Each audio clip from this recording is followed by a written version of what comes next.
وبركاته. أعوذ بالله من الشيطان الرجيم. بسم الله الرحمن الرحيم.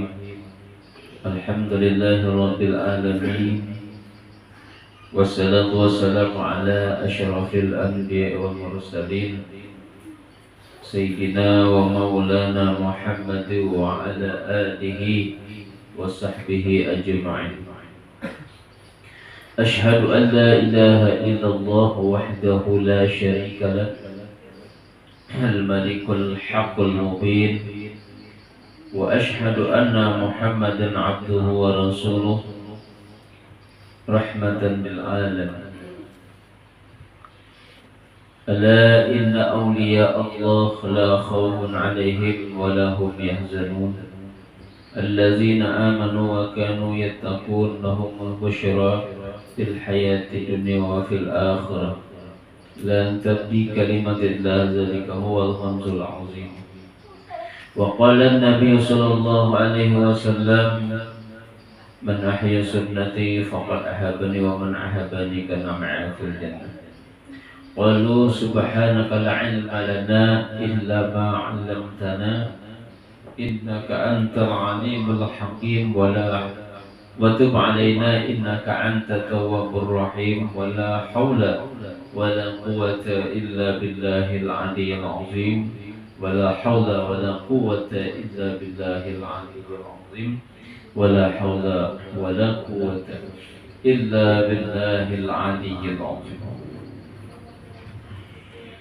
Syukur alhamdulillah, marilah kita selalu panjatkan rasa puji dan puji syukur kita di kehadiratnya Allah Subhanahu wa taala, Allah Rabbul Jalil, yang mana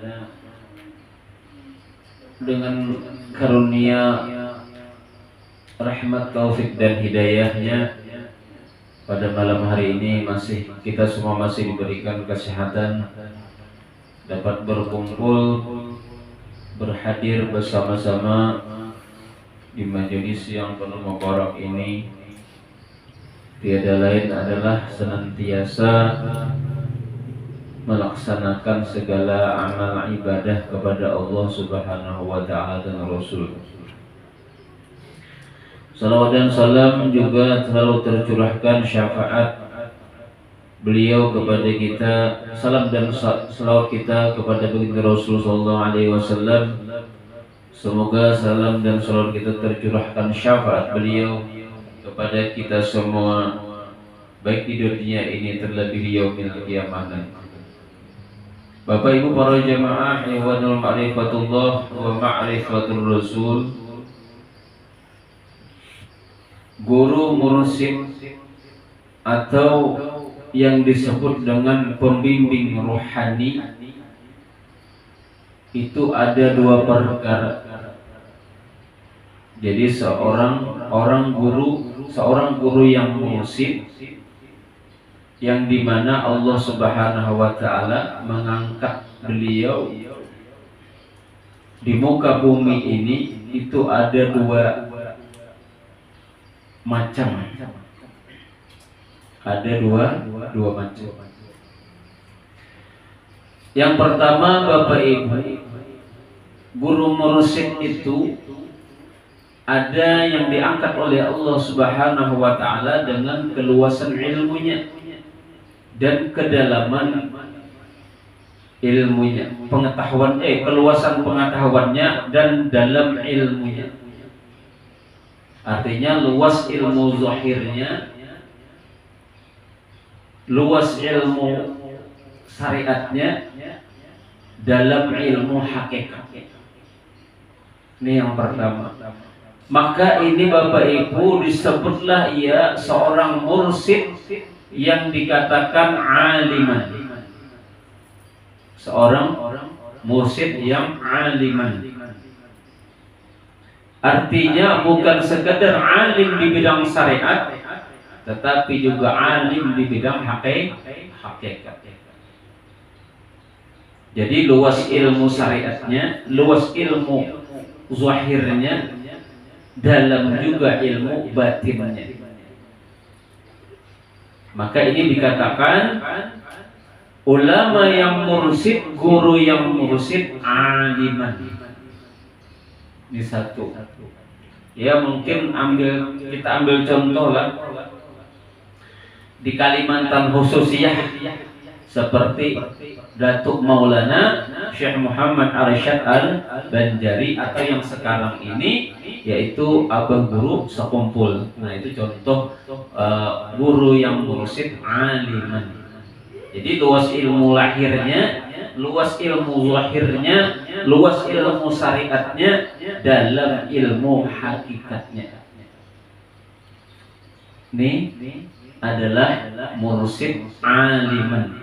Jadi ada dua mursid itu. Yang kedua, yakni guru mursid yang ummiyan. Ummiyan. Apa itu guru mursid yang ummiyan? Ya ini seorang guru yang dalam ilmu batinnya. Jadi dalam ilmu batinannya. Yang guru mursid ummiyan ini hobinya musyahadah, hobinya tawajuh, hobinya orang yang senantiasa mendekatkan diri kepada Allah Subhanahu wa taala. Jadi orang yang suka tawajuh, orang yang suka mujahadah, itu disebut dengan guru yang ummiyan. Makanya Nabi itu dikatakan Nabiyil ummiyan. Nabiyil ummiyan.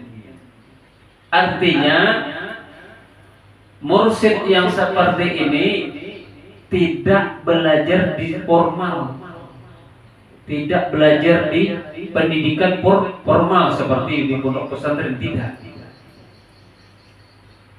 Dia yang mursyid ummiyan seperti Rasulullah adalah sidin itu di mana Rasulullah itu belajar.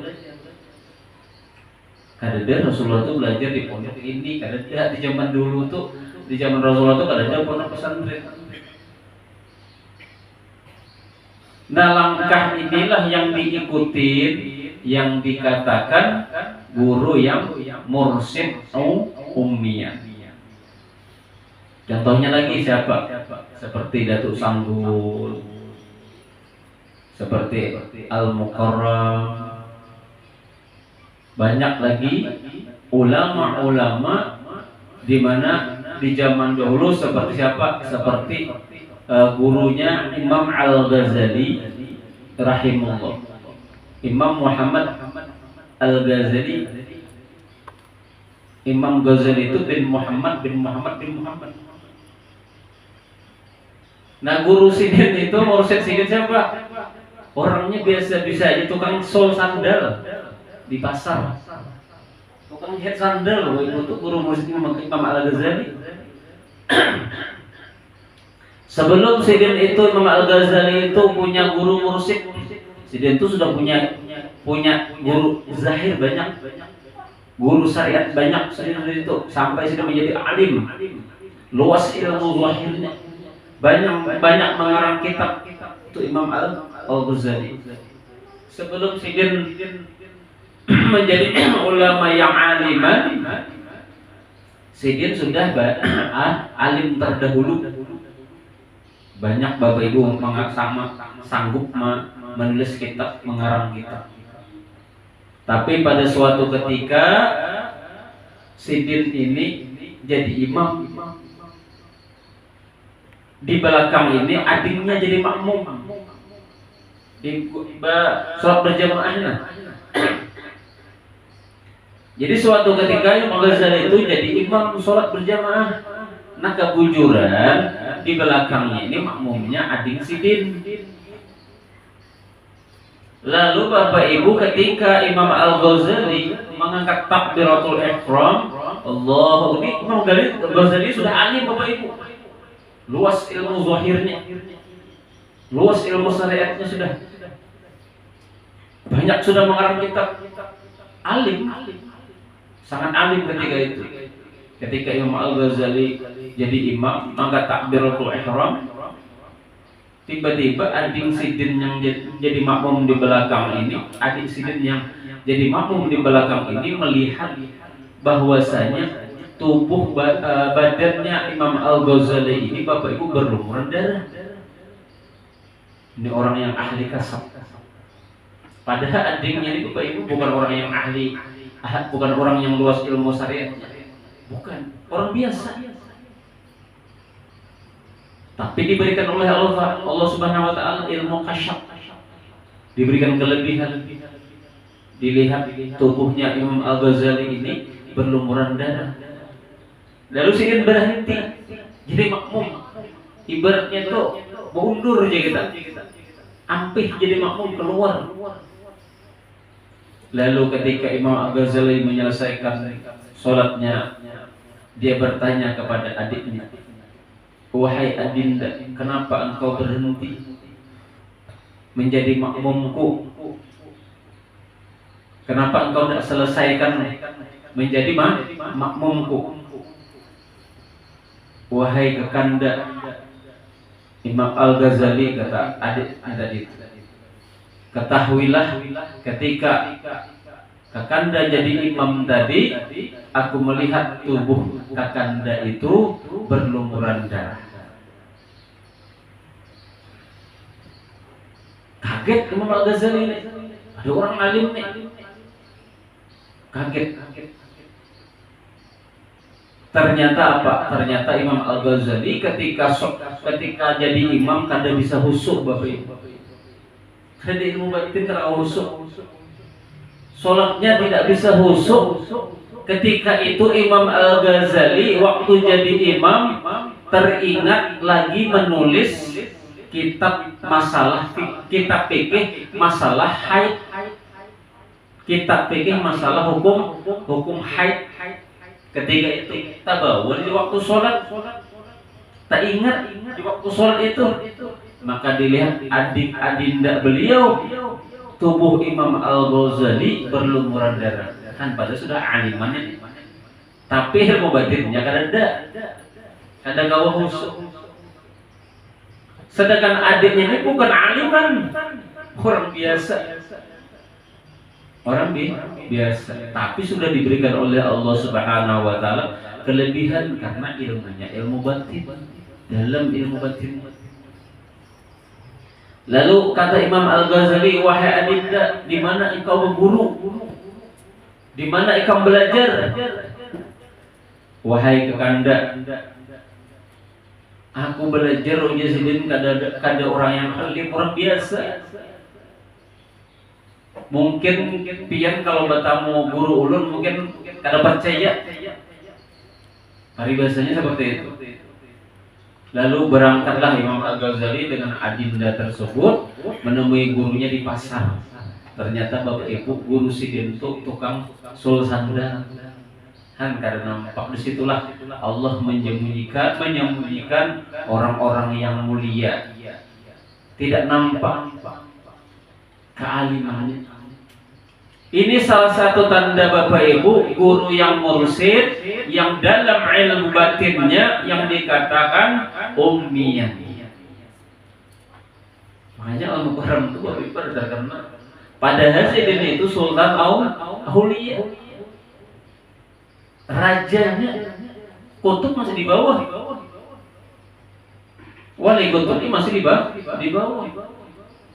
Di atas wali itu namanya aulia.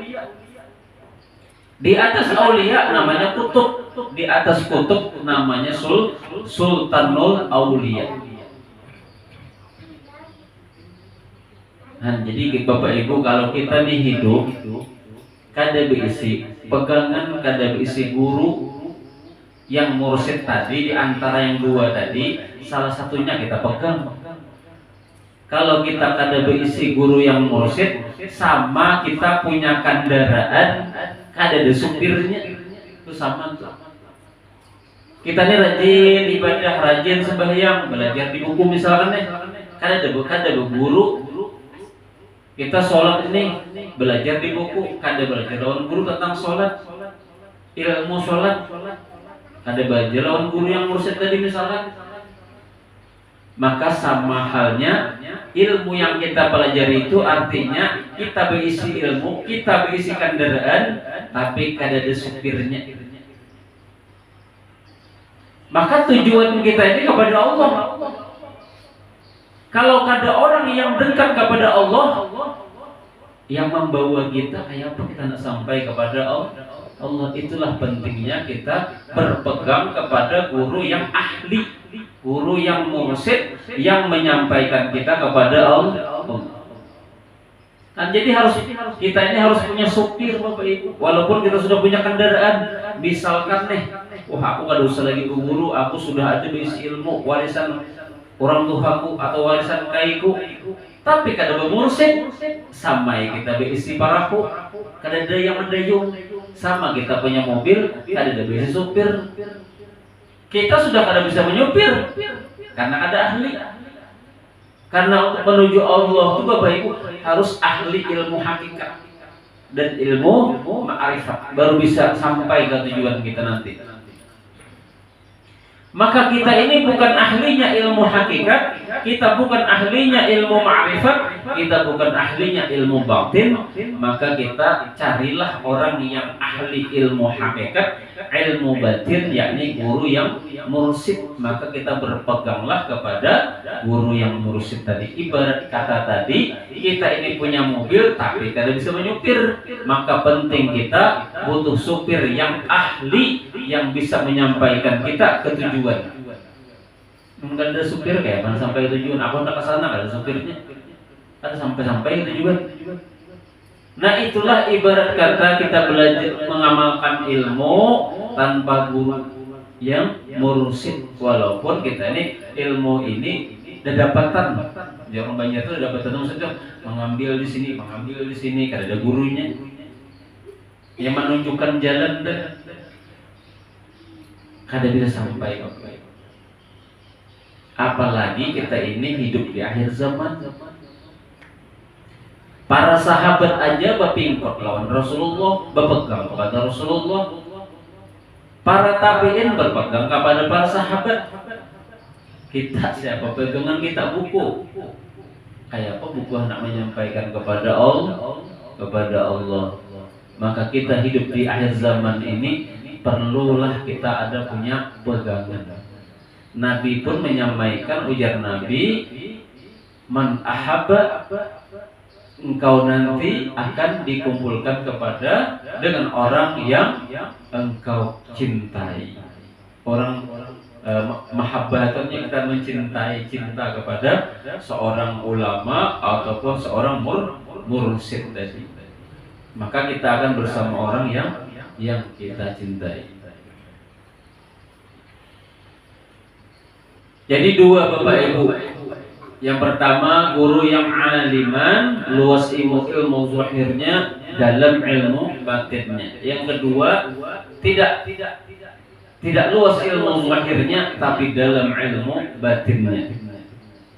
Daripada luas ilmu zahirnya kada ada ilmu batinnya, seperti Imam Al-Ghazali tadi. Sebelum Sidin menemukan guru yang mursyid ketika itu. Ketika sudah Sidin mendapatkan guru yang mursyid, seorang tukang sandal, maka Sidin berpegang teguh kepada guru yang mursyid. Maka Sidin menjadi orang yang aliman, mursyid yang aliman. Ketika itu beliau dijuluki kutubul ilim, kutubnya ilmu, ahlinya, kutubnya. Ketika itu Imam Al-Ghazali tinggi sudah pangkat beliau di sisi Allah. Ketika beliau sudah menemukan supir atau guru yang mursyid tadi, yang menunjukkan jalan, yakni menyampaikan jalan kita, bahwasanya kita ini menuju Allah Subhanahu wa taala harus melewati orang yang tahu jalan, harus melewati orang yang mengenal kepada Allah. Misalkan kita hendak bertemu seorang tapi kita kadang kenal orangnya itu, maka perlu kita mencari orang yang kenal kepada orang tersebut. Maka kita ikut orang yang kenal kepada orang tersebut, maka kita akan dibawanya untuk sampai kepada tujuan kita, bertemu orang yang tidak kita kenal. Artinya kita tidak kenal kepada Allah Subhanahu wa taala, maka jalan yang terbaik adalah kita ikut berpegang teguh kepada orang yang kenal kepada Allah, orang yang sampai kepada Allah Subhanahu wa taala, yaitu mereka-mereka, yakni guru-guru yang ngurus Bapak Ibu. Nah, jadi walaupun kita Bapak Ibu kadang menjadi orang yang alim, kadang menjadi orang yang aliman, tetapi kita ada pegangan. Artinya ketika kita dibawa naik kendaraan ke satu tujuan, maka percaya kita, yakin kita akan sampai kepada tujuan kita, kepada Allah Subhanahu wa taala, karena orang yang membawa kita ini adalah kenal, tahu, hafal betul jalannya, sehingga tujuan kita ini sampai kepada alamat yang kita kehendaki, yakni bertemu Allah Subhanahu wa taala dari dunia sampai akhirat. Nah, itulah Bapak Ibu yang perlu kita cari di dalam hidup ini. Untuk apa kita mencari